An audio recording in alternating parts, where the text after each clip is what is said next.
mitonya itu kalau dalam bahasa Jawa itu sebuah upacara adat yang dilakukan untuk kayak merayakan selamatan gitu kepada ibu ya, syukuran lah kepada ibu yang mengandung yang usianya itu 7 bulanan.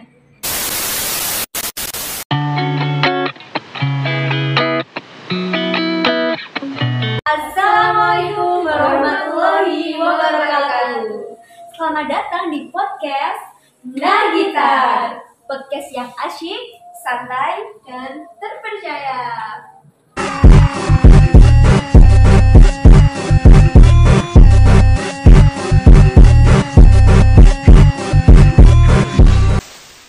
Sebelumnya kita akan melakukan perkenalan karena seperti kata pepatah, tak kenal maka tak sayang. Tapi kalau sudah sayang jangan sampai ditinggalkan. Perkenalkan, aku Sri Lestari dan ini rekan saya yang cantik. Perkenalkan, nama aku Raden Ayu Agita Nur Salsabila Matadila. Dan ini juga Perkenalkan, nama aku Nia Jabayanti. oke, di sini kita akan membahas podcast tentang kode bahasa, sastra, dan budaya. Sebelumnya kita akan menyampaikan sedikit sinopsis dari cerpen yang akan kita bedah ini. Yang pertama tuh judul cerpennya tuh namanya Mitoni Terakhir. Oh iya. Untuk sinopsisnya ini gimana nih Kak? Cerpen tersebut menceritakan tentang seorang ibu yang kental dengan tradisi dari leluhurnya. Salah satu tradisinya yaitu dari judul tersebut, Mitoni. Dan menceritakan menceritakan tentang ibu yang merasa sedih karena anak terakhirnya tidak mau melakukan tradisi tersebut. Ya padahal itu kan udah dilakukan oleh kakak-kakak sebelumnya ya. Iya. Turun-temurun lah istilahnya. Iya. Ya, jadi ibu itu bersedih dan mencurahkan kesedihannya. Ya, Ya, seperti itulah. di sini kami akan membahas kode bahasanya dulu kan ya Kak? Iya, kita akan membahas kode bahasa terlebih dahulu teman-teman. Lalu kemudian lanjut ke Kode sastra sastra dan dan budaya. terakhir itu budaya. Dan kode bahasa akan dibahas oleh Kak Nia. Jadi di dalam cerpen tersebut ada kode bahasa ya Kak? Iya. Nah, kode bahasanya itu seperti apa sih? Boleh minta penjelasannya? Boleh dong. Oke, yang pertama sebelum kita masuk ke dan membedah kode bahasa yang ada di cerpen tersebut, aku mau ngasih tahu nih pengertian dari kode bahasa itu sendiri.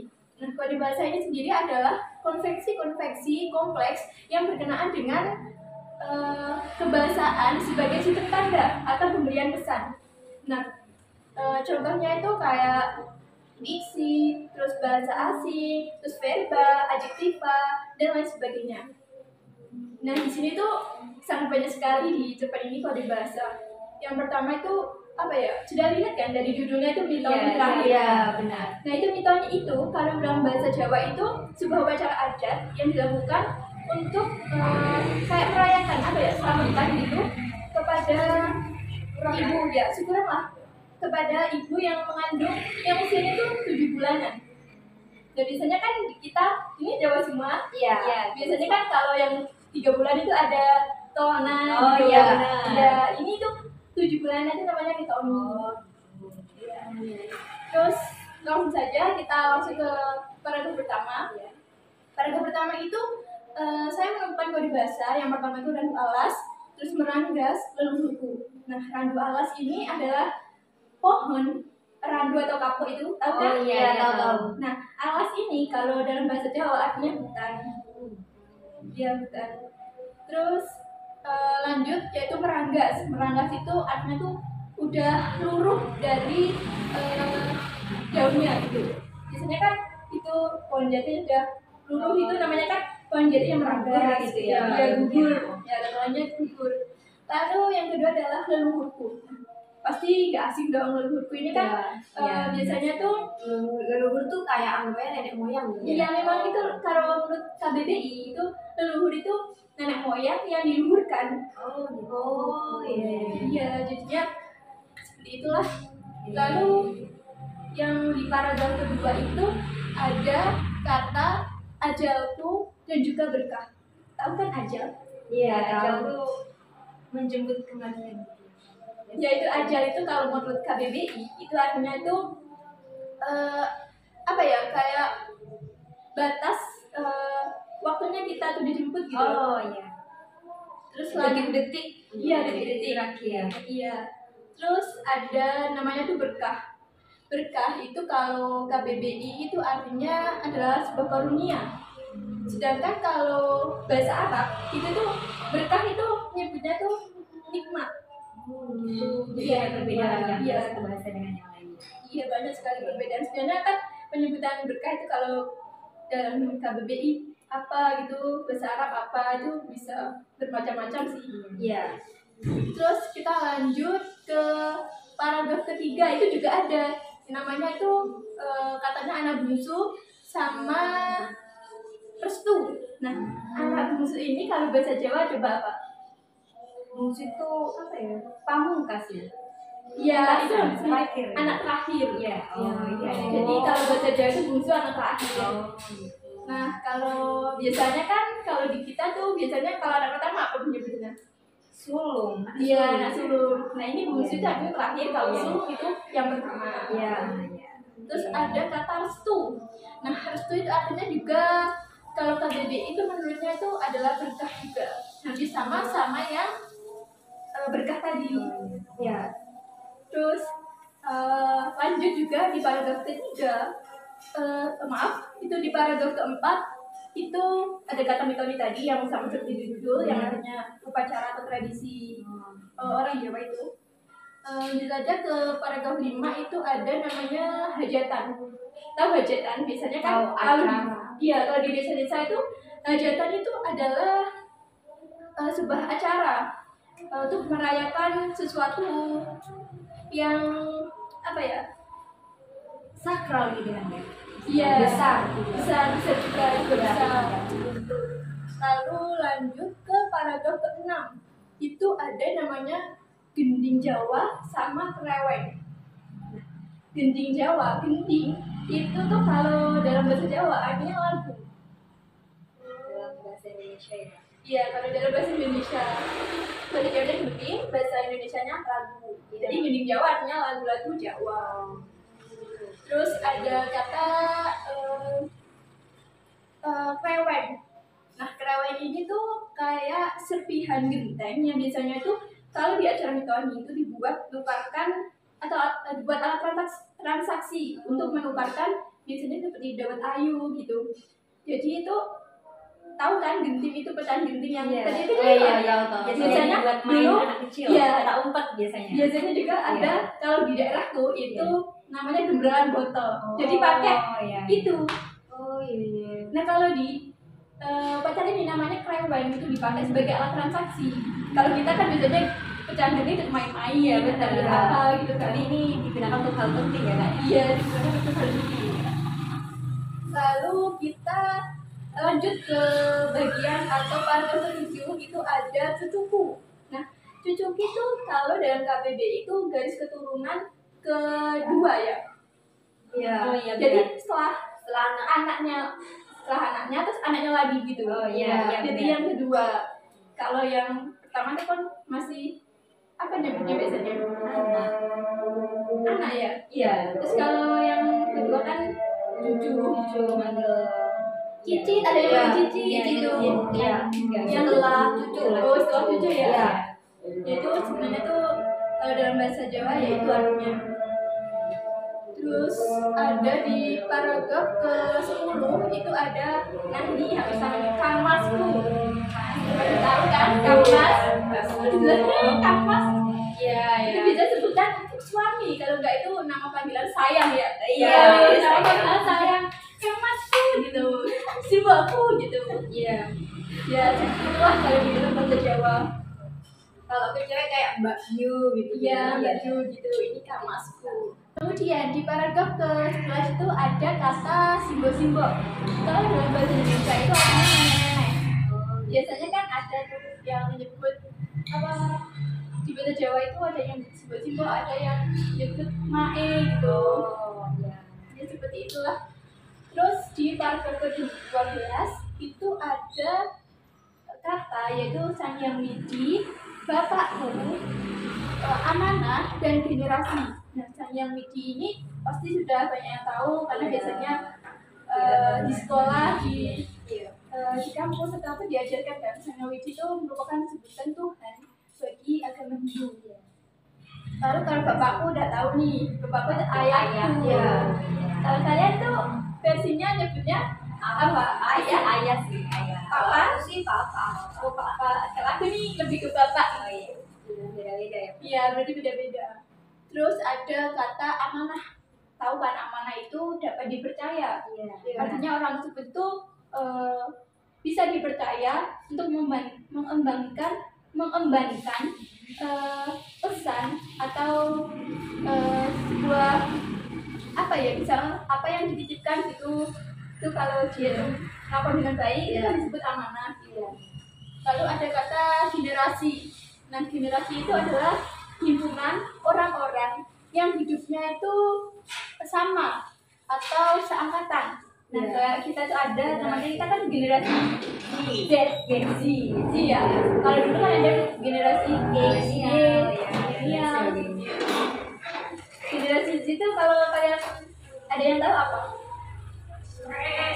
Generasi yang lahirnya tuh antara tahun 2000 sampai sekarang atau gimana? Ya, generasi Z ini adalah generasi yang sudah apa ya? Sudah atau berbaur itu dengan internet, itu sudah mengenal, sudah generasi cerdas lah katanya. Terus selalu di paragraf ke-13 itu ada kata kuno. Kuno itu tuh kalau menurut KBBI artinya itu lama. Oh iya kan kuno. Jadi itu sudah lama gitu. Terus ada di paragraf 14 juga ada itu kata-kata praktis sama body shower. Praktis ini sudah tahu kan, kayak mudah dilakukan, ya simple, istilahnya simple yang bisa dilakukan. Terus kalau baby shower itu apa? Baby shower itu sebenarnya tuh kalau kita itu sama seperti acara miton itu, acara untuk 7 bulanan orang hamil. Nah, kalau di luar negeri itu penyebutannya baby shower luar. Iya, tradisi luar. Dia lebih ke pesta perayaan. Kalau kita kan lebih ke ada religinya gitu. Iya, upacara ya. Kalau di sana itu ya itu menyebutnya baby shower. Terus lalu di paragraf 14 ada kata itu di paragraf 15 itu ada kata tak rasional. Kalau rasional tahu nggak apa rasional? Rasional itu kan logis. Kalau tak rasional artinya itu tidak logis. Ya intinya begitulah, kebalikannya dari rasional. Terus selalu ada di paragraf ke-19 itu ada terpesona sama noni-noni.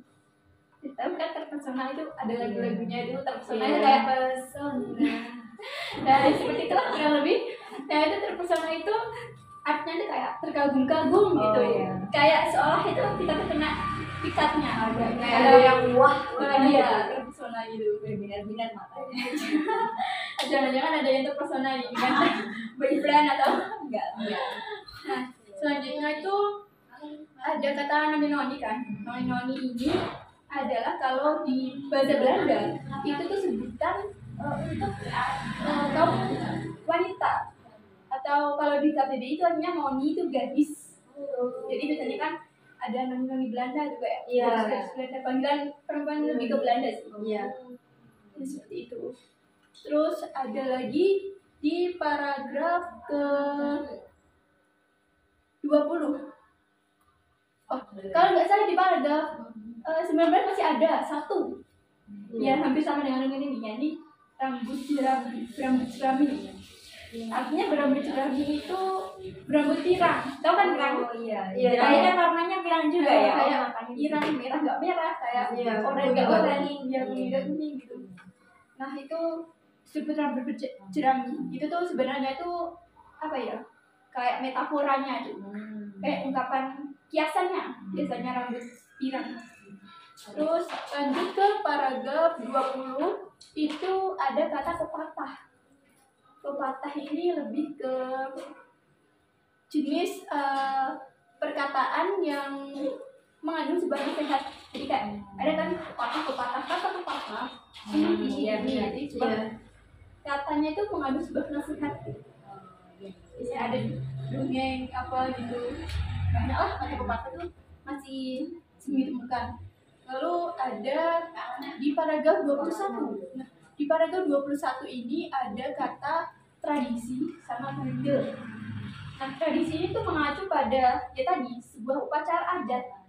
Ya, sebuah upacara adat yang sakral. Terus kalau bandel itu istilah biasanya tuh berpikir mahal. Iya, nakal. Ya sebetulnya memang bandel itu kayak melawan nasihat atau perintah. Itu ya istilahnya bandel itu. Ya. Terus yang terakhir di paragraf terakhir, paragraf 24 ini ada kata warisan sama kembang menggantung. Warisan pasti udah tahu. Iya. Peninggalan harta benda yang berharga dari biasanya ibu Dari orang tua gitu. Biasanya warisan berupa apa nih? Rumah, tanah, kayak gitu. Itulah. Iya yang berharga lah. Terus yang terakhir kan tadi ada tembang megatu. Tembang megatu ini tembang ini adalah lagu, megatu ini dari bahasa Jawa. Megat itu artinya apa ya? Pedot, memutus. Iya. Ruh ini adalah roh. Jadi lagu ini sebenarnya lagu yang sakral, lagu yang menceritakan seseorang yang sudah meninggal.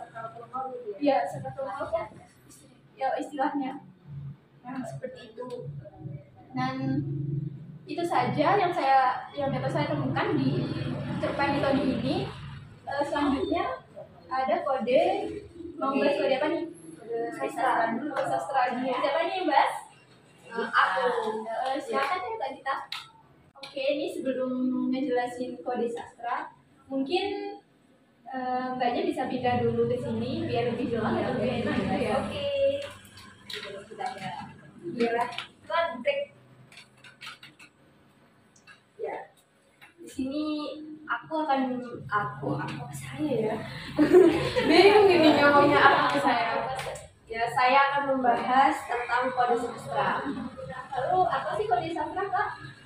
Kode sastra sendiri tergambarkan pada ragam gaya bahasa yang dibuat oleh pengarang. Ya. Lalu dalam cerpen metode terakhir ini kira-kira apa sih tema yang diangkat gitu? Tema yang diangkat yaitu tema sosial budaya. Sosial budaya. Ya, sosial budaya karena mitoni itu termasuk budaya nggak sih? Ya kan? Iya. Mitoni itu termasuk budaya. Budaya dari Tradisi. Ya. tradisi Jawa gitu ya. Lalu kemudian bagaimana alur dari cerpen ini Kak? Alur yang digunakan itu menurut saya sih alur campuran karena maju mundur karena tokoh ibu di dalam cerpen tersebut tidak hanya menceritakan untuk selanjutnya, jadi mengingat masa lalu gitu. Flashback. Ya, flashback benar sekali. Flashback apa nih? Iya, flashback ke Suaminya. iya suaminya dan menceritakan kalau dia dulu tuh pernah juga melakukan mitoni gitu Pada anak-anak. Iya. Nah, kemudian di dalam sebuah cerpen itu pasti ada tokoh-tokohnya kan Kak? Iya. Siapa aja sih tokoh-tokoh di dalam cerpen tersebut? Di dalam cerpen mitoni terakhir itu ada dua tokoh ibu dan anak terakhir. Ya, hanya ada dua sih yang Namanya aku siapa? Setianingsih. Oh iya, Setianingsih. Terus untuk kode sastra sendiri apa sih yang ada di dalam cerpen ini? Kode sastra yang pertama saya temukan yaitu majas. Ada berapa majas? Majas yang saya temukan itu ada dua, yaitu majas hiperbola dan majas retorika. Bagian dari yang mana sih Kak majas perbolanya itu? Majas hiperbolanya itu di kutipan kalimat dan perutnya yang seluas langit dan sedalam lautan, tak juga kunjung puas meskipun bermangkok-mangkok sudah menyirami perutnya. Berarti kayak lebih-lebihkan gitu ya? Ya, di kalimat hiperbolanya itu di kalimat yang seluas langit. Masa Juga. ada perut yang Iya. seluas langit gitu? Enggak ada, sedalam lautan. Gimana sedalam lautan ya? Mungkin dia udah penuh ya kan? Ya, ya. Kamu di bagian mana sih majas retorikanya? Untuk bagian majas retorikanya di kutipan kalimat semua akan selalu berubah. Tak ada kepastian selain kematian, bukan? Anakku setia ningsih juga tampak jauh berubah. Di dalam kutipan kalimat tersebut kan itu ada kalimat pertanyaan yang tidak harus dijawab, karena penjelasan dari majas retorika itu ada suatu kalimat pertanyaan tapi yang tidak usah dijawab, tidak memerlukan jawaban gitu loh. Kan kayak bukan gitu tadi kan tidak perlu jawaban sih. Kita udah tahu. Ya. Oke, selain majas di dalam cerpen tersebut tuh ada apa lagi sih Kak? Selain majas itu ada aliran. Aliran dari cerpen mitoni terakhir yaitu mitoni terakhir adalah aliran ekspresionisme. Nah, Apa sih aliran ekspresionisme? aliran ekspresionisme adalah aliran yang menekankan perasaan atau jiwa. Oh, berarti lebih ke kayak emosional. Ya, Ceritanya tuh ya, perasaan. lebih ke perasaan. Ya, menggunakan perasaan itu. Terus apa sih hubungannya? Hubungan dari aliran ekspresionisme dengan cerpen mitoni terakhir yaitu karena cerpen tersebut menggambarkan perasaan seorang ibu yang bersedih karena anak terakhirnya atau anak bungsunya itu menolak untuk mengikuti tradisi mitoni itu. Oh, padahal itu kan tradisinya Iya, sudah temurun-temurun ya. Iya, dari Sebelumnya. sebelumnya tuh kakak-kakaknya juga melakukan mitoni tersebut. Nah, waktu anak ini dia tidak mau, Dia menolak gitu ya. menolak karena menurut anak-anak tersebut itu tradisi mitoni itu sudah kuno. Oh, iya. Kan anak bungsu itu dari luar negeri sih. Oh, Kan berarti sudah hidupnya di luar termasuk negeri. budaya luar juga Nah, ya. kalau dari luar kan tadi yang kakak Baby bahas. shower. Ya, baby shower seperti itulah, seperti artis-artis yang sekarang kan bukan kayak mitoni gitu Iya, kan, baby benar. shower Iya, gitu. baby shower. Berarti Lebih gaul ya. sudah Iya. ya. Selanjutnya selain majas dan aliran ada apa lagi sih Kak? Selain majas dan aliran itu saya lagi. Saya menemukan genre. Oh, genre. Ya, genre yang ada di dalam cerpen mitoni terakhir yaitu genre prosa. Kenapa disebut kenapa masuk dalam genre prosa? Karena cerpen tersebut sebuah karangan yang dituangkan dalam bentuk narasi. Jadi itu bentuk narasi gitu. Ya. Nah, selain majas, aliran dan genre, aku tuh lupa jelasin tentang konotasi Kak, makna konotasi. Konotasi itu yang bukan sebenarnya itu Iya, kiasan. Nah, aku lupa banget mau cerita ini. Nah, di dalam cerpen mitoni terakhir itu ada Di bagian mana sih Kak? di bagian kutipan kalimat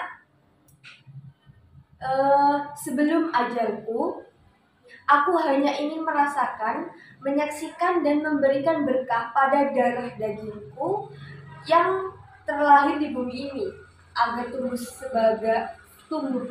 sehat sebagai jiwa yang terberkati. Kata darah dagingku itu termasuk kata kiasan, termasuk konotasi. Karena kata darah dagingku itu ada artinya kan, pada darah daging. Darah daging adalah artinya tuh keluarga, anak, ya dan saudara yang dari dari keturunan sendiri, ya kandung gitu. Ya, jadi ada berapa ya? Ada majas, aliran, genre dan konotasi. Berarti ada 4 ya Kak. sama Maaf ya. tambahan tadi tema dan tokoh gitu. Iya, ada tema, tokoh. Ya. Oke, selanjutnya kita akan membahas kode budaya yang akan aku bahas. Tapi sebelumnya kita ada iklan lagi nih guys. Iya. Kita lagi nih Kak, Kita ada pertukaran lagi nih. Ini bukan pertukaran pelajaran. Pertukaran posisi dulu. PCC. Oke, yang pertama aku mau tanyakan itu kode budaya itu apa sih Kak? Jadi kode budaya itu artinya pemahaman tentang latar kehidupan, konteks, dan sistem sosial budaya. Oh, berarti kayak membahas budaya-budaya Iya, tradisi gitu budaya. ya. Terutama di dalam cerpen tersebut sih. Oke. Selanjutnya, bagaimana sih Kak tentang kode budaya dari cerpen itu tadi? Kode budayanya sendiri itu tentu teman-teman udah ngerti lah ya kalau kita lihat dari judulnya saja. Judulnya kan Mitoni terakhir. Iya. Nah, Mitoni sendiri itu sebenarnya berasal dari kata pitu. Itu tau nggak? Tujuh. Ya, nah tujuh kan disebut pitu atau tujuh ini karena dilakukan pada saat mengandung 7 bulan. Ya, nah 7 bulanan. Ya. Selain diartikan sebagai tujuh, pitu itu bisa berarti pitulungan. Pitulungan itu kalian tahu artinya? Menolong. Ya, pertolongan ya. Maksudnya itu pertolongan untuk jabang bayi dan ibunya. Iya. Seperti itu. Oh, berarti Mitoni ini acara yang digunakan untuk mendoakan ibu dan si jabang bayinya. Nah, gitu ya. kurang lebih seperti itu. Oke. Lalu apa sih Kak hubungan antara kode budaya dengan karya cerpen tersebut? Oke. Jadi hubungannya itu sangat erat karena sebelum kita menulis sebuah cerpen, kita juga perlu mengkaji budaya atau kehidupan masyarakatnya itu, misalnya seperti perilaku, sikap, cara berpikir dan norma-norma yang berlaku di dalam masyarakat tersebut. Hal itu bertujuan untuk semakin menghidupkan sebuah karya sastra cerpen dan mengedukasi pembacanya. Iya. Lalu bagaimana jika kita itu tidak mengetahui kehidupan masyarakat di suatu daerah tersebut, lalu apa sih yang harus dilakukan? Kalau kasus ini tuh yang bisa kita lakukan adalah mengkaji lebih dalam tentang kehidupan masyarakat tersebut sih, seperti itu. Kira-kira latar belakang penulis untuk menulis cerpen Mitoni terakhir itu apa sih Kak? Sebenarnya banyak sih yang latar belakangnya, tapi setelah pengetahuan aku tuh pengarang yang bernama Ranang Aji SP itu berasal dari Magelang, Jawa Tengah. Oh, itu yang ngarang cerita Mitoni terakhir. Namanya Ranang Aji SP.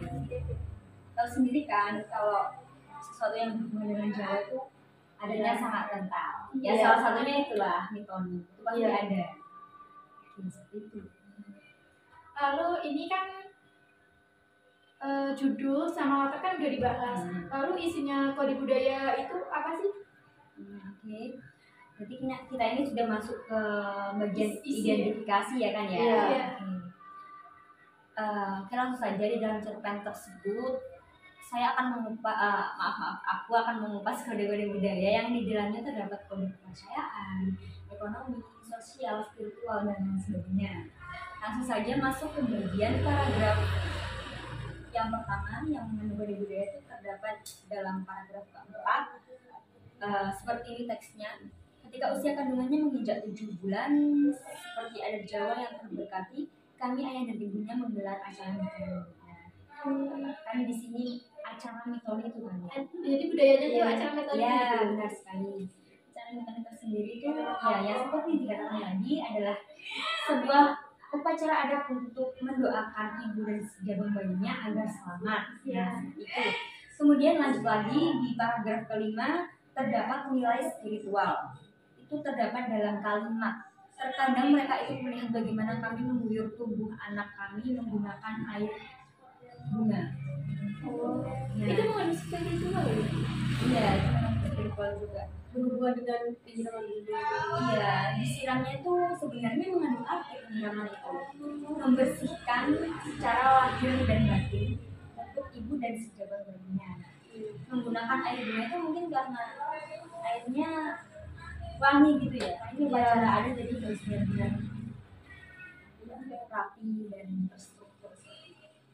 Selanjutnya dalam paragraf ke-11 itu ada kode ekonomi yang tercantum dalam kalimat krewen itu nanti kami tukarkan dengan 11 dawet dan makanan lain. Oh, ada unsur. Iya. Jadi kayak ada jual-jualan. Nah, ya seperti yang dikatakan Kak Nia tadi kan apa untuk alat transaksi Transaksi, itu. ya. Kemudian lanjut lagi di paragraf ke-11 masih dengan nilai kesenian. Tercantum dalam kalimat, kami juga diizinkan ayah menonton pagelaran wayang orang atau wayang kulit sekolahnya. Nah, biasanya pagelaran ini memang digunakan untuk pertunjukan ketika ada suatu hajatan atau keperluan penting di dalam masyarakat itu. Ya kalau di desa aku emang Iya. ada itu atau pagelaran wayang. Kalau kayak gitu, Biasanya digunakan untuk apa nih, Kak? ya itu apa? Pernikahan? Iya, atau pernikahan atau acara-acara desa Iya, gitu juga. kan ya. Oh, oke. Kemudian lanjut lagi di paragraf 12 ada penjelasan tentang mitoni. Oke, sedikit aku bacakan ya. Iya. Mitoni adalah cara orang Jawa mencintai, menghargai kehidupan mereka di muka bumi. Juga tentang persoalan bagaimana kelak seluruh keturunan bisa menjalani kehidupan dengan berkah orang tua mereka yang mengemban amanah menjaga kehidupan dari generasi ke generasi. Intinya ini lebih benar ya, penjelasan mitoni secara spesifik lah ya. Iya. Kemudian lanjut lagi di paragraf ke-14 ada kalimat katanya bangsa Barat Amerika tempat yang bersekolah tak ada tradisi mitoni yang ia berniat melakukan hajatan tetapi dengan cara yang berbeda. Yang dikatakan tadi baby shower. Nah, Iya. di sini bisa kita amati bahwa sudah terjadi percampuran budaya ya antara budaya lokal dengan budaya barat yang biasa kita sebut sebagai westernisasi. Nah, seperti itu. Oke, lanjut lagi di paragraf 18 ini masih tentang westernisasi. Itu tampak pada kalimat tapi tampaknya ia begitu terpesona dengan dunia yang berbeda dari yang dimilikinya.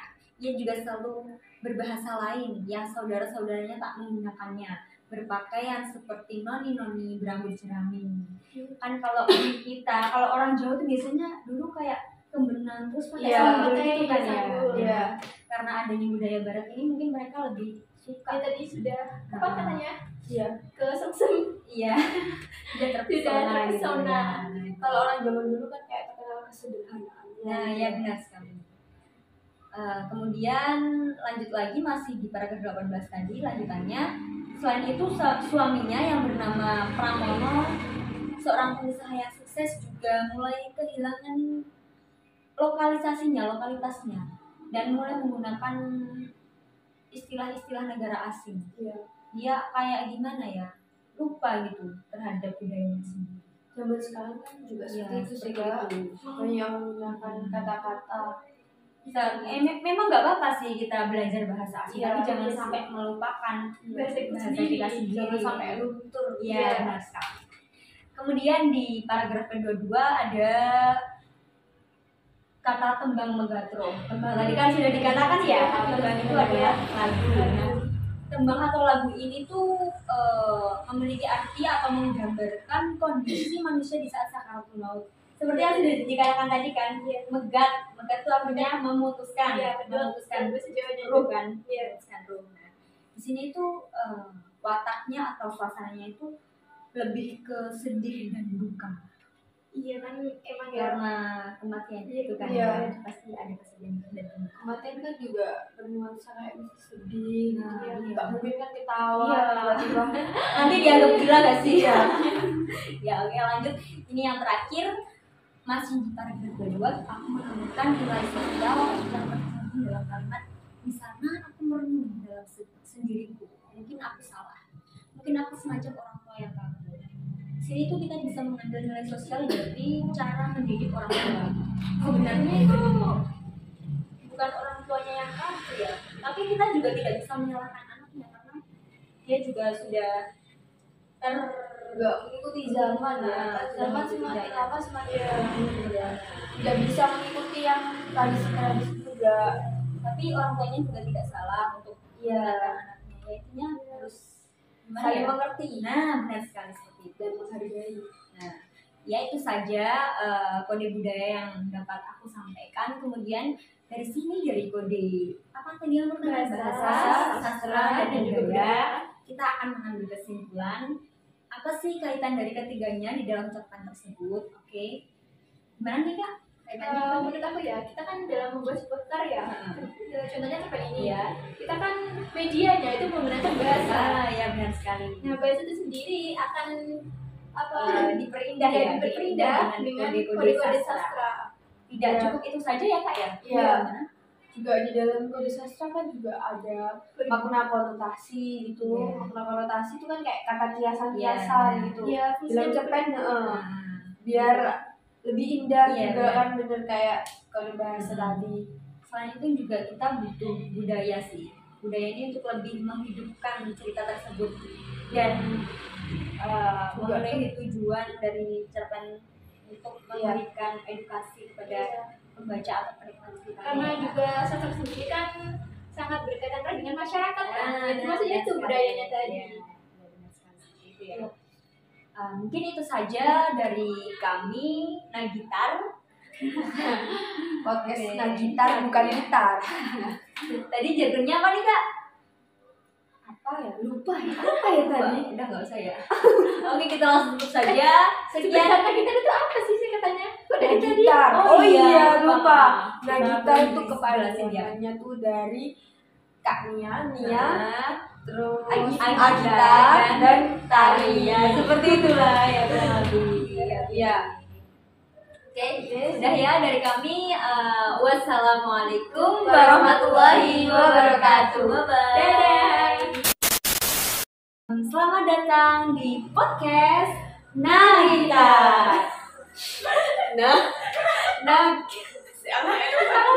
Nah gitar gitu dong. Nah gitar. Nah gitar. Nah, pada budaya ini kami jelaskan Ada di suatu Saya betul. iya, Mas. Tahu soalnya itu yang menjelasinnya ya. Coba coba coba.